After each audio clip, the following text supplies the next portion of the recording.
നമ്മളെ ട്രേഡ് യൂണിയനുകളും വാഹന ഉടമകളും സാമൂഹ്യ സന്നദ്ധ പ്രവർത്തകരും മനുഷ്യാവകാശ പ്രവർത്തകരും എല്ലാവരുടെയും ഉൾക്കൊള്ളിച്ചിട്ടുള്ള ഒരു ആക്ഷൻ കമ്മിറ്റി ഉണ്ടായിരുന്നു ഇതിൽ, ഫൈൻഡ് അർജുൻ ആക്ഷൻ കമ്മിറ്റി. അപ്പോൾ അതിൻ്റെ ഭാഗമായിട്ടുള്ള അതിലുള്ള എല്ലാ ആളുകളും ഇവിടേക്ക് എത്തും. ഇവിടെ നിന്ന് ഏകദേശം വളരെ വൈകാതെ തന്നെ അർജുൻ ഇവിടെ നമ്മുടെ അടുത്തേക്ക് എത്തും. ഏറെ പ്രതീക്ഷയോടെ പ്രാർത്ഥനയോടെ കേരളം കാത്തിരുന്ന നമ്മുടെ അർജുൻ നമ്മുടെ അടുത്തേക്ക് എത്തും. ഇവിടെ നിന്ന് വിലാപയാത്രയായിട്ട് കണ്ണാടിക്കലേക്ക് പോകും. കണ്ണാടിക്കൽ നിന്ന് അവിടെയുള്ള പൊതുസമൂഹത്തിൻ്റെയും ആളുകളുടെയും ഒരു കൂട്ടായ്മയോടെ വീട്ടിലേക്ക് എത്തിക്കും. അതാണ് ഞങ്ങൾ പ്ലാൻ ചെയ്തിരിക്കുന്നത്.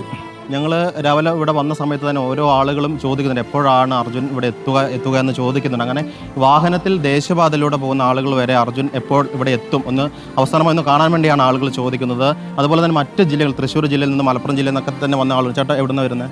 ഇവിടെ തന്നെ അടുത്തന്നെ. ഇതിനെ അറിയുന്ന ആളുകളാണോ? ഇല്ല, അറിയത്തില്ല. അടുത്തുനിന്നാണ്?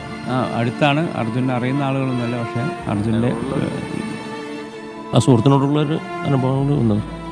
ഞങ്ങൾ ഈ ദുഃഖത്തിൽ പങ്കുചേരാൻ വേണ്ടി അർജുൻ്റെ കുടുംബത്തോടൊപ്പം അതിൻ്റെ ആ ദുഃഖത്തിൻ്റെ ഒരു ഭാഗമാകാൻ വേണ്ടിയിട്ട് ഒത്തുചേർന്ന നാട്ടുകാരാണ് ഇവിടെ നിന്ന് സ്വീകരിക്കുന്നു എന്നറിഞ്ഞപ്പം അതിനുവേണ്ടി വന്നവരാണ്. മറ്റ് പല ജില്ലക്കാരൊക്കെ തൃശ്ശൂർ വാരന്തരപ്പള്ളിയിൽ നിന്ന് വന്ന 65 ദിവസമായിട്ട് ഷിരൂരുണ്ടായിരുന്നു, മനാഫ്ക്കാടെ കൂടെ ഉണ്ടായിരുന്നു. അപ്പോൾ ഇവിടെ ഇന്നലെ എത്തി. അപ്പോൾ നമ്മൾ വിലാപയാത്ര തുടങ്ങുകയാണ്. അപ്പോൾ വിലാപയാത്ര കണ്ണാടിക്കലേക്ക് വീട്ടിലേക്ക് എത്തിക്കും. അപ്പോൾ ഒപ്പം ചേരും. ശ്രുതി, അതുപോലെ നിരവധി റെസ്ക്യൂ ടീം അംഗങ്ങൾ കോഴിക്കോട് ജില്ലയിൽ നിന്നുള്ള റെസ്ക്യൂ രക്ഷാപ്രവർത്തകർ ഷിരൂരിലെത്തിയിരുന്നു. ആ ടീം അംഗങ്ങളൊക്കെ തന്നെ ഇവിടേക്ക് വന്നു ചേർന്നിട്ടുണ്ട്. ഇനിയും ആളുകൾ എത്തുമെന്നാണ്, 7:30 കൂടുതൽ ആളുകൾ എത്തുമെന്നാണ് അറിയിച്ചിരിക്കുന്നത്. നേരത്തെ മനാഫിൻ്റെ കാര്യം പറഞ്ഞപ്പോഴാണ് നമ്മൾ ഈ ദൃശ്യങ്ങൾ പകർത്തുന്ന ലോറി അത് മനാഫിൻ്റെ ലോറിയാണ്.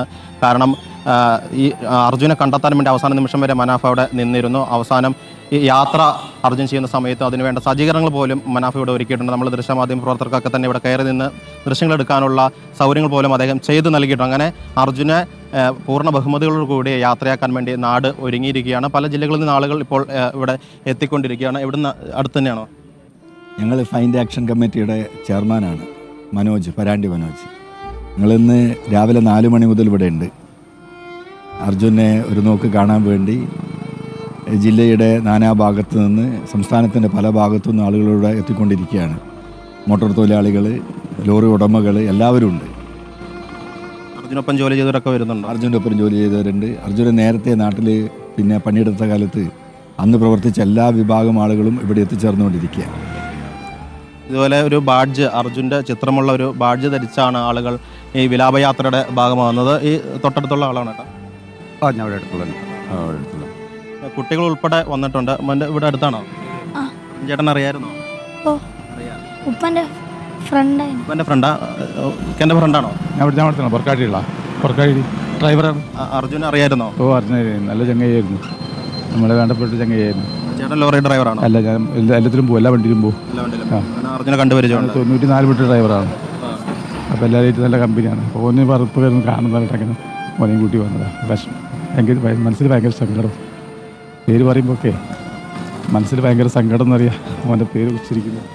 അപ്പോൾ മോൻ പറഞ്ഞു മോനിപ്പോൾ എനിക്ക് കാണാം. മോൻ പറഞ്ഞിട്ട് വന്നാണ്? മോൻ പറഞ്ഞിട്ട് എനിക്കൊന്ന് കാണുന്നുണ്ട്. അപ്പോൾ മോനും ഉണ്ട്.